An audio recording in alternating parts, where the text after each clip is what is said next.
Life on the farm can look peaceful from the outside, but behind the gates, many are carrying heavy loads. Join us as two people from the farming community share their honest reflections on mental health, resilience, and neurodiversity, and what it really means to look after yourself and others in the farming world.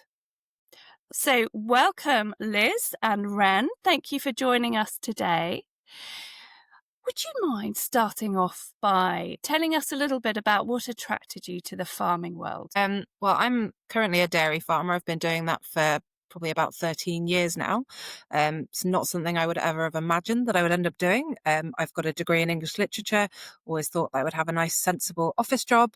My grandfather was a dairy farmer, and I'll be honest, I didn't look at that as something that I thought was ever going to be a part of my life.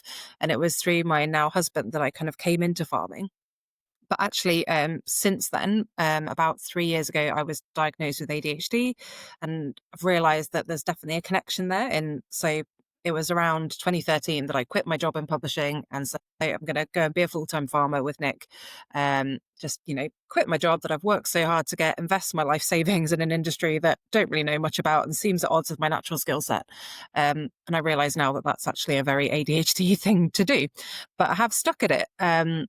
Because I've found that farming is actually a great place for people who think differently and who, want a job that's different every day and don't want to be sort of confined by the strictures of office life and those kind of hierarchies, really. So yeah, that's me. Ren, let's hear your story.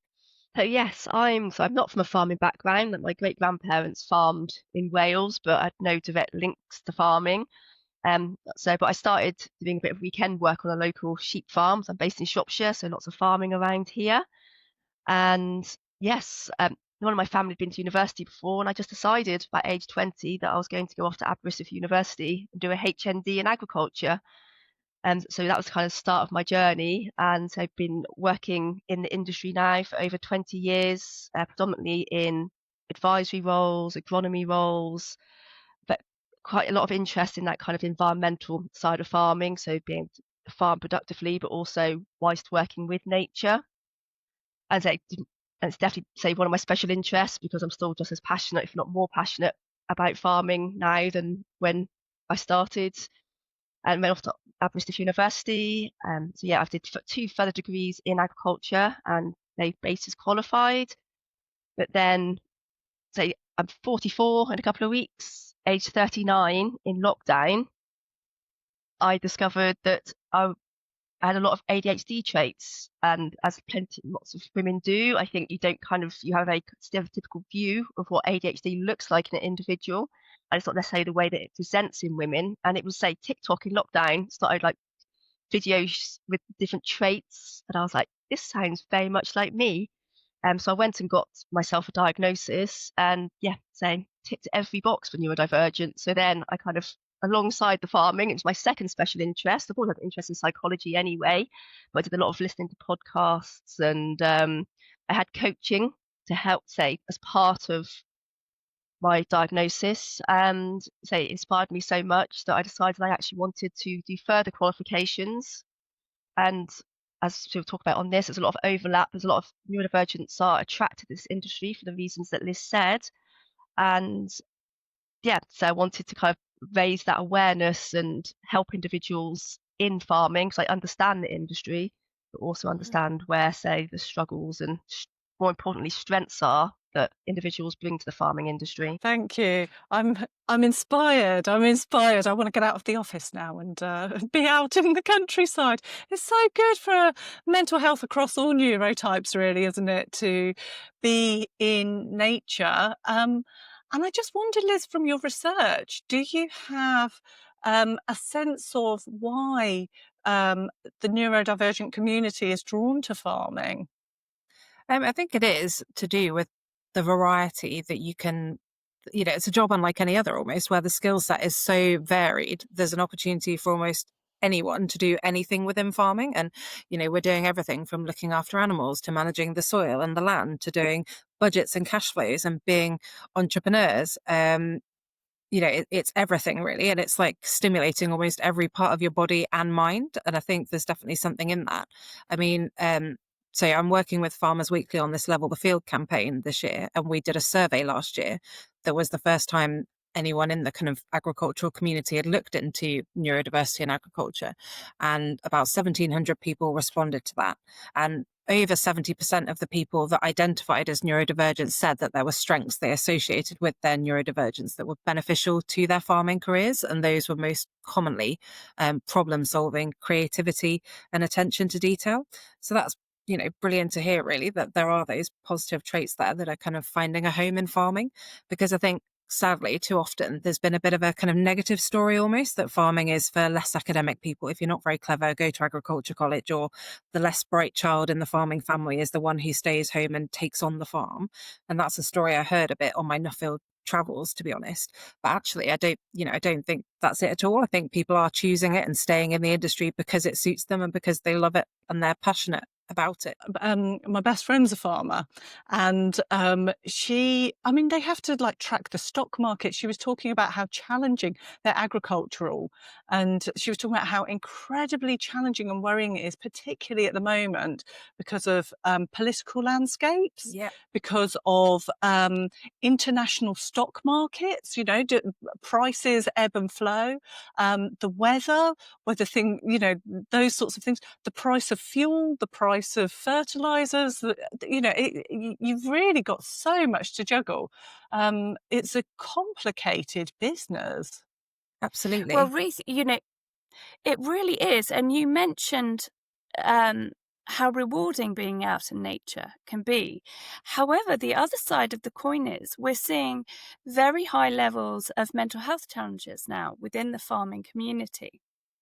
Does that fit with your perspective? I know, Ren, you work individually with farmers, supporting them. Mhm. Does that resonate? It does, yes. I just think, say, particularly at the moment, there's just a lot of, like Ruth was saying, kind of that constant change, and there's a lot of uncertainty in farming at the moment with that kind of political landscape and environmental schemes changing. It took a long time for the SFI to be shaped, and overnight it was just taken away. So just when farmers thought they kind of knew where they stood with things, then the landscape shifts. So obviously the inheritance tax conversations that we've been having. So there is a lot of uncertainty, and you can't really plan. Farmers can't plan and know what they're doing because of that, which causes a lot of anxiety for farmers, and decision making is limited because of it, and just causes a lot of overwhelm, and I imagine quite a few sleepless nights as well. Yeah, I think that uncertainty and powerlessness is really significant in the presence of mental health challenges. So it's a breeding ground in many respects for distress at the moment amongst the community. And we were talking about neurodiversity, Liz, because that's your special interest. And I think some of the bureaucratic burdens have been mentioned, and the constant changes of policies and things. I know for me, as a neurodivergent person, bureaucratic processes send my stress levels through the roof. 100%. So I can witness that. I work alongside her, and when we have a bureaucratic shift or change, I feel like I have to go and hold on to her ankles and look after her a little bit. It's really stressful. And I'm thinking, many people are attracted to the farming industry for the reasons you mentioned, Liz. Being outdoors, being able to multi-skill, do different things, which works really well with an ADHD mind. Sitting down and... Do you know what? I'm not from the farming community, but I do watch Clarkson's Farm, and I just have to say respect. And when I just look at those administration challenges, I'm just like, oh my goodness. And actually, I think for ADHD minds, that's particularly challenging. Yeah, 100%. And that's something I've experienced personally. And the irony is that I think women particularly get kind of pigeonholed as being the kind of organisers on the farms. Certainly when I came into the farming business with my husband, the assumption was kind of like, oh, you're the academic one. You've got a degree. You'll be the one who's good at the paperwork and will be on top of all this stuff. And actually, no, not really. I can read complicated documents and understand them, but but that kind of executive functioning, organizing side of actually processing that and implementing and filling out the forms and sending the things back and communicating with the other people on the farm to make it happen. Those are all the things that are really challenging. But equally, there are other people who don't necessarily have those skills to read the complicated things that I have. And for them, it's a whole other kind of level of challenge. And that isn't something that's really covered in agricultural education either. Even if you've grown up on a farm and been to agricultural college, you're not necessarily going to have ever learned those skills of how to interact with those government bodies and how to do those paperwork. And as Ren said, the schemes are changing all the time anyway. So you've got to constantly keep abreast with it. And it is a bit of a minefield, really. And there is definitely more support needed.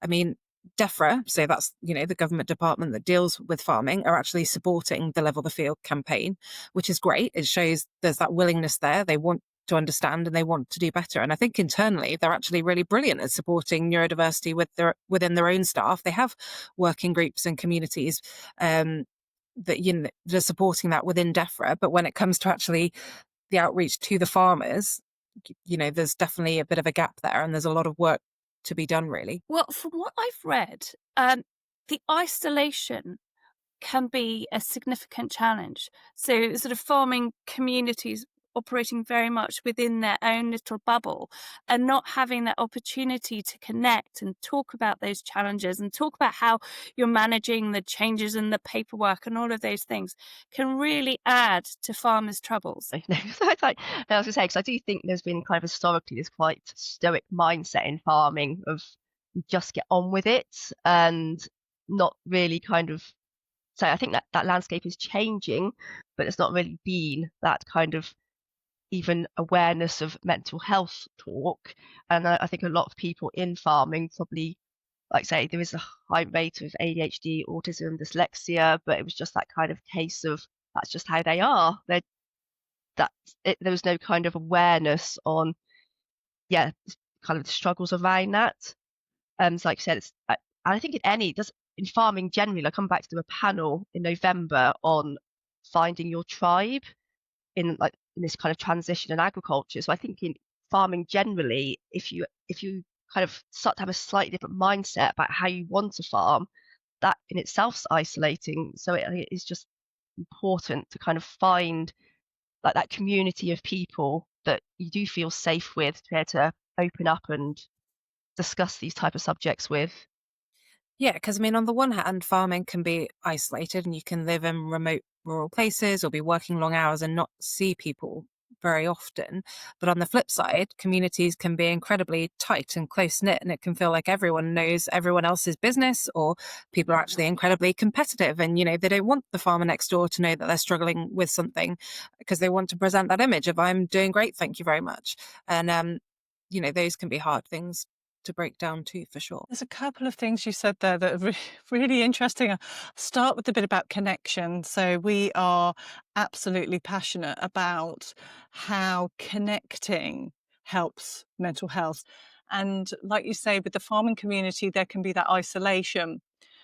And so there's something really important about connecting. Can you reflect on or share how do you connect when you're possibly physically isolated, sort of out on a farm, distant from people? What do you do to connect? I think say within it's things I think obviously working long hours, that physical distance, like you say, and it's just find the time even to kind of go to on-farm walk meetings for areas of interest. It's quite difficult at certain times a year for farmers to actually do. But I do think there's in my own experience, there's a growing number of WhatsApp groups. I know sometimes WhatsApp groups could be overwhelming, but I've definitely seen that kind of increase in kind of very niche special interest WhatsApp groups where people just kind of like check in with each. I know sometimes WhatsApp groups could be overwhelming, but I've definitely seen that kind of increase in kind of very niche special interest WhatsApp groups where people just kind of like check in with each other and have a general chat without that kind of pressure. For me, I do think at times it's important to find opportunities to connect with non-farming people as well, though, because sometimes actually, it can be fantastic following people on Instagram and being part of WhatsApp groups. That can be a great way to kind of get yourself out of what's going on your farm and see other people who are doing things differently. But sometimes it can also kind of add to that sense of pressure, if you're not careful, you can spend too long like scrolling Instagram and looking at other people's wonderful farms and the amazing creative things they're doing. And sometimes it's just helpful to remove yourself completely, because in any other workplace, you would do that. You would go home at the end of the day and you wouldn't carry on talking about whatever your day job was. You'd just do something different. And so, I do have non-farming friends, or I play rugby on a Monday evening and I just go to the rugby club and do an hour or two of training with people who have got nothing to do with farming. And that is super healthy as well, but perhaps not something that the farming community have traditionally always done, because of that kind of close-knit nature and maybe feeling, like we are different from other people, but we're not at all. Do you know what I mean? We're all people, and it's fantastic to mix with all kinds of different people. Well, as you've been talking, I think what unites us is greater than what divides us. And sort of, we don't live in a particularly rural area, and I think the conversations about the stresses are not at all dissimilar from what I'm hearing kind of here in Silicon Valley, where people are dealing with different types of pressures, but they have similar impacts. And I think, from my observation of the farming world, what differentiates a little bit is the absolute relentlessness. So it's 24/7, isn't it? If you're lambing, it doesn't stop. You have to be available. You are constantly at the mercy of the weather. So there are so many things outside of your control, which I think adds to the pressures that you face. But equally, I would flip that on its head and say, in some ways, I have less control in my life than I've ever had before, because I do have a farm business that I have to be committed to 365 days of the year. But equally, the reason I left my job in publishing in the office was because I didn't like having to ask my boss when I wanted to take a holiday or when I wanted to have a longer lunch break. Yeah. And so I do have more control in some ways, but I think that's about like a mindset shift and how you choose to think about it. And probably sometimes it can be not helpful when we speak too much about that sense of, being trapped almost by the farm, because, that is a mindset thing. And there are plenty of other professions as well where people have to work really long hours. If you're a barrister or something and you get a court case and you have to go to a prison in the middle of the night to see, or, doctors and nurses or whatever, we aren't the only ones who work in high pressure jobs doing long hours. And it is a little bit of a mindset shift too, whilst not diminishing some of the, it is, you're right, it is relentless and it is full on. Yeah, I think talking about mindset shifts, I would say I'd add to that it is just having that awareness that it's okay to take a break, but it doesn't have to be relentless. It's just obviously leading towards that burnout. It is just having that kind of awareness that you don't always have to be productive, even if it's just taking 5 minutes in a day. It's having that awareness to take that space and that mindfulness and ask yourself what you need and what can I do in this moment, even if it's something small, like go and listen to some birds or take a cup of tea into a field. Like you said, that kind of neural mirroring of nature does really calm our nervous system, and it is just getting out of that, say, relentless, got to keep going and going and going as well. And I think recognizing the ebb and flow. So there will be times of the year when you are absolutely flat out. We are spring block calvers, and during sort of February and March, we are flat out. There are, lots of calves being born every day. But actually at this time of the year, things are quieter and it's not so busy. And with my ADHD brain that struggles, everything is now in my brain. So when I'm in the midst of that busy calving period, it feels like it's forever and it's never going to end. And that, I'm never going to have free time again. And that I need to cancel all my appointments and commitments because I'm overwhelmed. Whereas actually in 3 months' time, it's over and you can be like, oh, I do have free time again. Now I'm bored. But it's, recognizing those patterns and learning to kind of ride the waves, basically. Yeah, I think as a psychologist, there's something about identifying patterns. So you identify the pattern of okay, here it comes. And every year I find that I'm telling myself this, but actually it's not true. 100%. Yeah. Yeah, I think we're very good, aren't we, as kind of, say, I know myself as a neurodivergent person, of not being able to see past the current moment sometimes. I feel like I'm going to be, whatever is happening in that moment, I'm going to be stuck in that situation forever, where that isn't the reality. It's realizing, like you said, it's just kind of like Liz says, riding that wave. Yeah. till it's over. Yeah, and there's something about this is a strategy that I try and use for myself as well as in my clinic is something about catching the thoughts.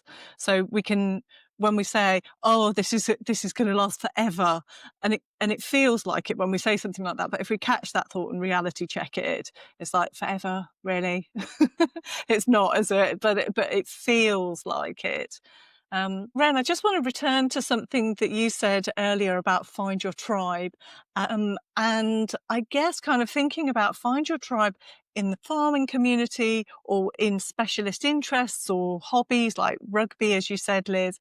But there's a lot of research where neurodiversity, we tend to gravitate towards people who are wired similar to us. I mean, that definitely resonates with me because, since having my ADHD diagnosis, I've realized that subconsciously I was gravitating towards other neurodivergent people my whole life, really. And lots of my friends from school and uni have since had neurodivergent diagnoses. My first job was at a book publisher that specialized in books on autism. At the time, I can't believe really that I didn't make that connection while I was working there, to be honest. But, it's been there the whole way along. And and, the rugby team is absolutely full of women with ADHD. There's obviously something about those type of brains that type of sport just appeals to them. And once you kind of realize that and it clicks, it's just like a really lovely feeling that kind of we're all on the same wavelength somehow. Yeah. Have you found that too, Ren? Absolutely, I have. So I feel like it's taken me to my 40s to find my tribe. Like I've got some really, let's say, good long-term friends, but like Liz says, my experience is I kind of seeing the signs and they're like, oh, I think I might be neurodivergent. And I'm like, yes, I know. It just like, and it is just that. And so it's those people you feel safe with. Like I could tell a difference very much when I'm just talking to a neurotypical individual versus a neurodivergent person because I feel myself masking more. And like Liz, I've joined a local hiking group. And again, all of us seem to be neurodivergent in this hiking group. So again, it's something about people that kind of like say, spend their weekends hiking up a mountain to regulate their nervous system, and that's what they like to do. There's definitely something there in that. And I feel like I've now really got such a supportive community around me because I understand myself and the people I'm surrounding myself with now are very similar to me, and I can talk openly and safely to them and tell them I'm struggling and have those non-judgmental friends around me. This really does link to the importance of connecting, isn't it? So there's connecting at different levels with different people. And something about, like you said, you're not masking when you're with people where you can be your authentic self. I think that can be a bit scary sometimes, though, sort of testing the waters with people. And it's definitely taken me a while to shift that kind of image, I suppose, that I used to present of this highly kind of organized, competent person who is someone who's academic and good with paperwork and on top of everything and who would, spotlessly clean the house before anyone turned up. So everyone assumed that I'm this highly kind of clean and tidy and organized person. Whereas, slowly over time, I've realized, no, actually, that's not my skill set. And it's not normal to have to work so hard to maintain those kind of things. And actually, you don't need to all of the time. And, people won't necessarily judge you any less because you're not spotlessly tidy or whatever. And actually, sometimes people open up to you more almost when you show that vulnerability. I think sometimes I almost came across a bit aloof almost, or because I was, working so hard to be perfect, basically. Whereas no one's perfect. And it's much easier to connect with people once you kind of let your guard down, I suppose. Yeah. Yeah. And I think vulnerability is key to connection. But we do need to be wise about who we do that with. And I'm hearing that you've kind of been on a journey of understanding kind of who you are. And so it's starting to drop the masking a little bit and some of those really high expectations that you place on yourself. And it sounds like that's been really very freeing. Yeah, definitely. I guess I've realized that you don't have to be one thing either. I feel like I spent a long time when I was younger, almost like trying to find the person that I should be and like testing out almost different personalities almost or skill sets, thinking, well, I'm going to be the person who works in book publishing. And so, these people dress like this and they do this in their free time and they're interested in these things.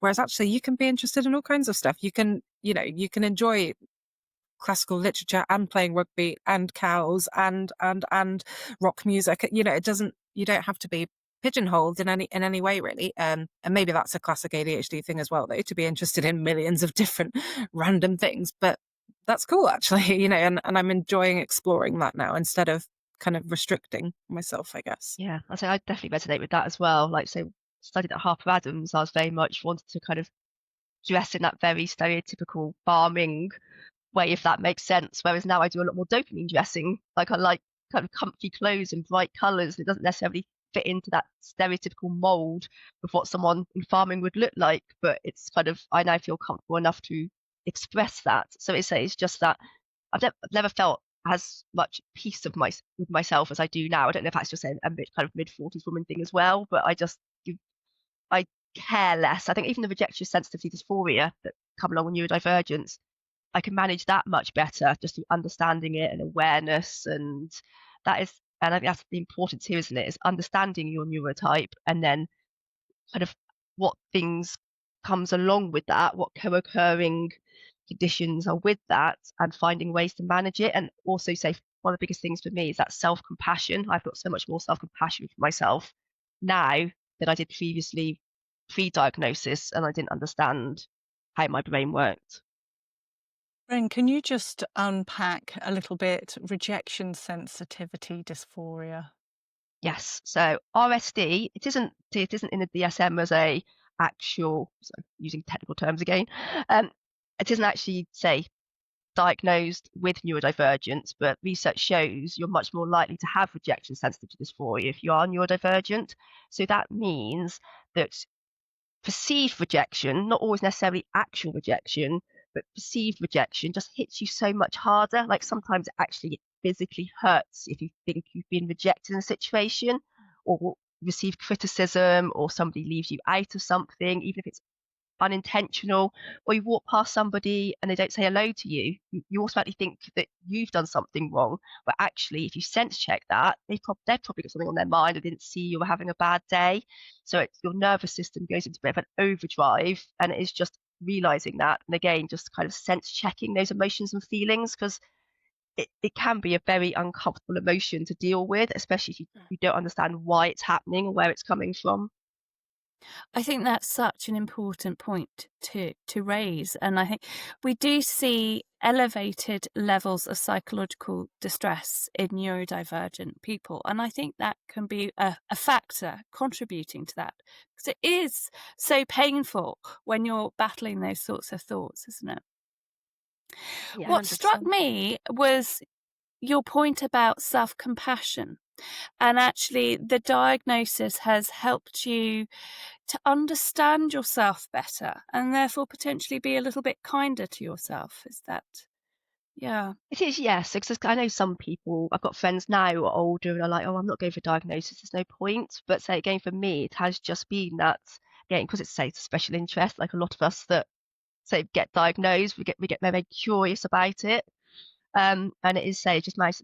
And like Liz was saying, I resonate with Liz that, and I think a lot of us are very much type A perfectionist type people, and we're constantly trying to give this perception to the world that we have got our life under control and we can juggle it all and do everything. Like I said, it doesn't matter if you're doing other things and your house is slightly messy. Like, why does that matter? It's just that societal pressure and judgment we think we're going to get from that. And say, when you find your tribe and true friends, like they show that vulnerability, we actually show each other that we can't do it all the time, and we're just human, and we don't have to be perfect. Definitely. And I mean, the flip side of that thing of trying to present this perfect image all the time is that behind the scenes, you tend to crash and burn. You know, at the times when you can drop that mask, you tend to drop it quite spectacularly. And often it can be your family that bear the brunt of that. And in farming families, particularly when you've got all these other pressures and stresses going on, or you've potentially got multiple neurodivergent people in the same family, that can like really multiply the pressure and the stress, really. So the farming world is a very physically demanding environment at times, isn't it? And Liz, you just spoke about sort of spectacular burnout and masking and so on. Um, Any thoughts or comments about the sort of the interplay between physical health and mental health and well-being there? Yes, I can say a bit on that. So I've got some personal experience. So yeah, do say when you experience burnout because you've just kept going and going and going, that can also come out physically as well as emotionally and mentally. So myself, I've been diagnosed with fibromyalgia, which is a long-term chronic pain condition, and a lot of that is because say your nervous system is slightly ramped up anyway, and you just keep going. And if you're not mindful to take those breaks, it's like your body is actually making you stop by like causing these kind of physical health, like it's like a message from your body to say we need to take a break. And it took me a long time to realize that, and now I've realized it, I can actually manage my health conditions in a much better way because I've got that awareness and I listen to my body a lot earlier. I can't always rest as a full-time working mum, but I can be kinder to myself and give my body more of what I need. So I think we need that awareness so you don't just keep going and ignoring what your body is trying to tell you. Just to back that up, so back in 2021, RABI is a charity that supports the farming community, and they did a big survey of 15,000 farmers, and over 50% of them said that they were experiencing pain and discomfort. 1 in 4 had mobility problems, and 21% had problems doing their daily tasks because of health problems. And I think that is something that's overlooked in farming as well. People, my husband is really into fitness and does CrossFit and things. And people go, why on earth do you need to do CrossFit? You must be a really fit person. You're a farmer. Well, actually, sitting on a tractor or a quad bike doesn't keep you very fit. And, when you're working those long hours and you're not necessarily looking after your physical health, you're not necessarily eating healthy food because you're, strapped for time or whatever, or you're eating stodgy food because it's comforting, or you've been working out in the cold, you haven't got time to go to the gym or do that physical exercise necessarily. And so sadly, farmers can actually be really unfit people. And, add to that farmers are an aging kind of cohort of people as well. The average age of a farmer is generally over 60 in the UK. So, there's a lot going on there, really. Thank you. I hadn't been aware of those physical health issues in the farming community. So thank you, Liz. Can you tell us a little bit about some of the progress that has been made in the farming industry in relation to mental health? I think there definitely has been progress. There's a lot more awareness now. We do have bespoke charities supporting mental health in farming, whether that's Farm Strong in Scotland that are talking about well-being within farming communities, or, RABI, or We Are Farming Minds. There's quite a few of these different charities now, but the conversation is very much focused on kind of talking about it, connecting people, which is all brilliant. But I think the important thing is getting people to take those positive actions before they get to the crisis point of needing to talk about it because they've reached rock bottom.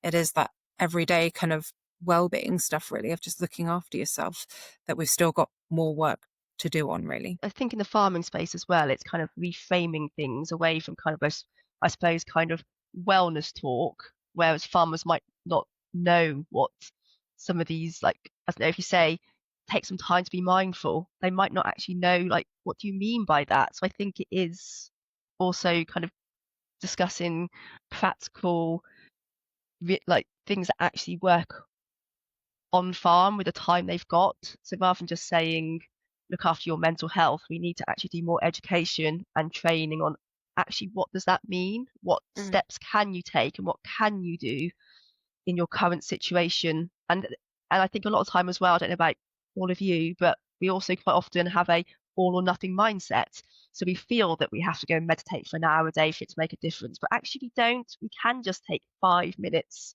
of mindfully enjoying a cup of coffee, or like I said, going out to a field and listening to some birds. Or I did a biodiversity soil health assessment last week with a farmer, and he said he loved it because he took time out to come out with me to touch the soil, and we did a bird assessment, and we looked at his hedges, and we were talking about mental health. We were walking around, and he said actually that made him stop and be mindful and have a look at some of the nature on his farm. So I think it is just taking the time out for that. I think you make a really important point, because there can be, I suppose, if you call it technical lingo in different industries, so you say mindful, and people could imagine you're sort of sat cross-legged with joss sticks in a room. But Georgina and I, the way we talk about it, we call it attention training. Particularly, we worked a lot with, or have worked a lot with autism, and sometimes some of the mindfulness meditations aren't particularly helpful in terms of things like you're asking to pay attention to things that are overwhelming anyway. And so when we talk about attention, we think about where are we focusing our attention? And I love that example you gave, Ren, of kind of going out, touching the soil. I imagine using our senses, isn't it? So Hmm. bringing our attention away from the everyday, touching the soil, smelling it. We did You smell the know? soil. We did smell the Oh, soil. wonderful, wonderful. I wonder if we just round up by maybe each of us sharing a strategy or something helpful that we do on a daily basis that helps keep ourself ticking along, maintains our well-being. So for me, generally the times when it all falls apart is when I'm getting overwhelmed and I haven't got a plan for the week. And so for me, it's having a bit of a loose plan in place. I've got my whiteboard on my fridge that tells me where I'm going to be each day of the week. And, I know the plan then, and I know that I'm going to get to my rugby training on a Monday night. I know that I'm going to have whatever meals I'm going to have in the week. And, I've got my food in so that I can eat my healthy food and not end up running to the corner shop next door and getting a pizza kind of thing.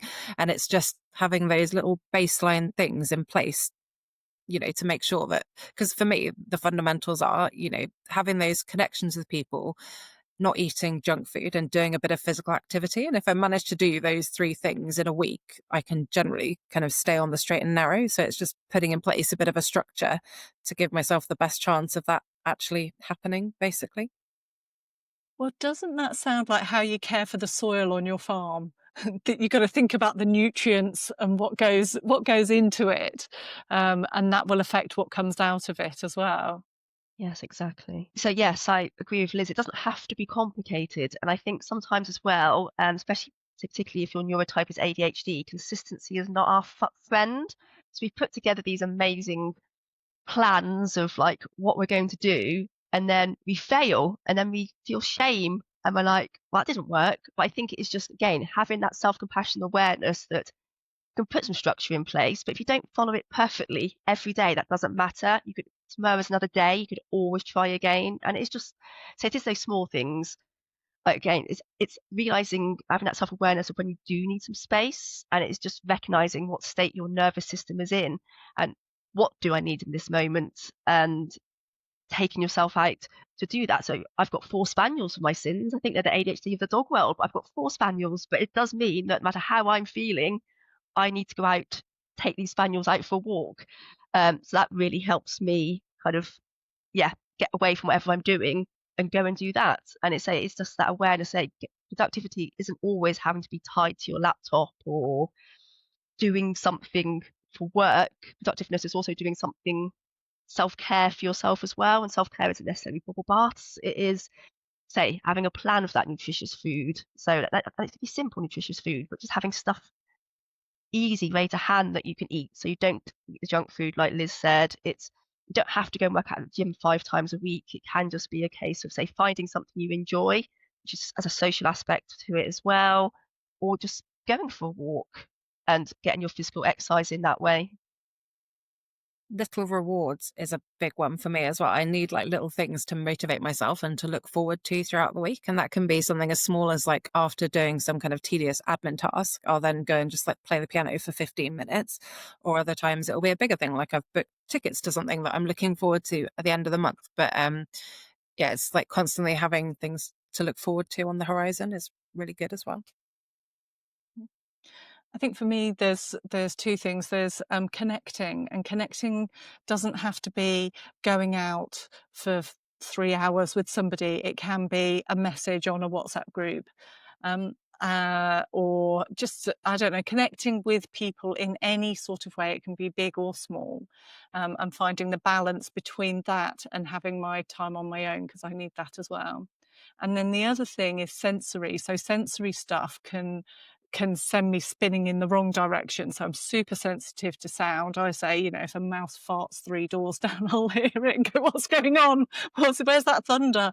Um, and but actually I can use my sensory sensitivities for soothing. So when you said about picking the soil up, I was like, I lit up. I was like, oh yes, and smelling it.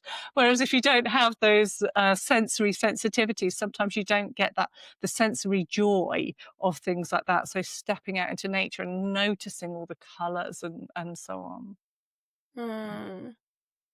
I think for me, I would have to say it's being in the present, because I can run ahead of myself with all the things that I've got to do and where I want to be, and whip myself up into a fury. So trying to stay in the present and experiencing gratitude. What is it that I've appreciated about today helps to anchor me.